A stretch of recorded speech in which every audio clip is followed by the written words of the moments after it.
প্রিয় বন্ধুরা, আজকের ভিডিওতে আমরা জানবো ডক্সিএবেট সম্পর্কে। ডক্সিএবেট কিভাবে কাজ করে, ডক্সিএবেট কি কি রোগে কাজ করে, ডক্সিএবেট কিভাবে খাওয়াতে হবে, এর ব্যবহার বিধি, ডক্সিএবেট কি কি ওষুধের সাথে খাওয়ানো যাবে না এবং ডক্সিএবেটের পার্শ্ব প্রতিক্রিয়া। চলুন শুরু করি।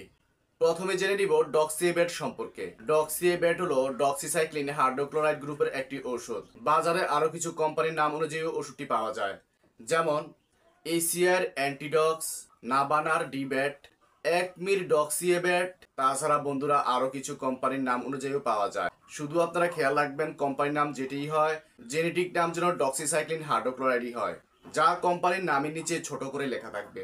বন্ধুরা চলেন জেনে নেই ওষুধটি কিভাবে কাজ করে। ডক্সিসাইক্লিন হাইড্রোক্লোরাইড টেট্রাসাইক্লিন গোষ্ঠীর একটি ঔষধ, যা রাইবোজোমের 30 সাব ইউনিটের সাথে কাজ করে।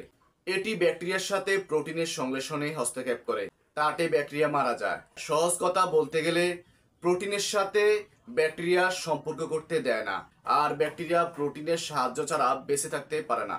চলুন বন্ধুরা জেনে নেই ওষুধটি কি কি রোগে কাজ করে।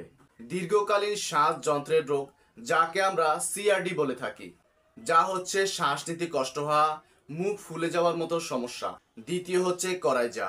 বন্ধুরা আমাদের খামারে আমরা সচরাচর করাইজা রোগ দেখে থাকি, যেমন চোখ দিয়ে পানি পড়া, নাক দিয়ে পানি পড়া, চোখ বন্ধ হয়ে যাওয়া এবং চোখ দিয়ে ফুস পড়ার মতো সমস্যা দেখে থাকি। এই সমস্যাকে আমরা করাইজা বলে থাকি। করাইজার ক্ষেত্রেও এই ওষুধটি ভালো কাজ করে। এরপর হচ্ছে কোলিবাসিলোসিস, যেমন বন্ধুরা শ্বাসকষ্ট হওয়া, ক্ষুধা কমে যাওয়া এবং ওজন কমে যাওয়ার মতো সমস্যা। এরপর বন্ধুরা ফাউল কলেরা রোগেও এই ওষুধটি ভালো কাজ করে। প্রিয় বন্ধুরা সাইনোভাইটিস রোগের ক্ষেত্রেও এই ওষুধটি ভালো কাজ করে, যেমন বন্ধুরা জয়েন্ট উষ্ণ হয়ে যাওয়া, লাল হয়ে যাওয়ার মতো সমস্যা।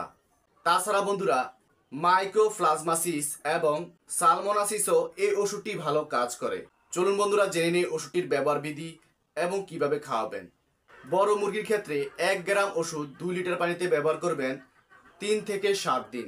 জি বন্ধুরা, বড় মুরগির ক্ষেত্রে 1 গ্রাম ওষুধের সাথে 2 লিটার পানি, আর ছোট মুরগির ক্ষেত্রে 1 গ্রাম ওষুধ 4 লিটার পানিতে ব্যবহার করবেন 3 থেকে 4 দিন। জি বন্ধুরা, 1 গ্রাম ওষুধ 4 লিটার পানিতে 3 থেকে 4 দিন। চলুন বন্ধুরা জেনে কোন কোন ওষুধের সাথে এই ওষুধটি ব্যবহার করতে পারবেন না। বন্ধুরা অ্যান্টাসিডের সাথে এই ওষুধটি ব্যবহার করতে পারবেন না। ক্যালসিয়াম, আয়রন, ম্যাগনেসিয়ামের সাথেও এই ওষুধটি ব্যবহার করতে পারবেন না। সঠিক পরিমাণে এই ওষুধটি ব্যবহার করলে কোনো প্রকার সাইড এফেক্ট নেই বললেই চলে। যে কোনো ওষুধ ব্যবহারের ক্ষেত্রে অবশ্যই ডাক্তারের পরামর্শ অনুযায়ী ব্যবহার করা উচিত, কেননা আপনি সঠিক পরিমাণ এবং রোগ নির্ণয় করতে সক্ষম নন, একজন ডাক্তার তা নির্ণয় করতে সক্ষম। তাই অবশ্যই একজন বিশেষজ্ঞ ডাক্তারের পরামর্শ নেবেন যে কোনো ওষুধ ব্যবহারের ক্ষেত্রে। প্রিয় বন্ধুরা, আপনি যদি এই ভিডিওটি ফেসবুকে দেখে থাকেন অবশ্যই ফলো দিয়ে পাশে থাকবেন, আর ইউটিউবে দেখে থাকলে সাবস্ক্রাইব করে পাশে থাকবেন। ধন্যবাদ।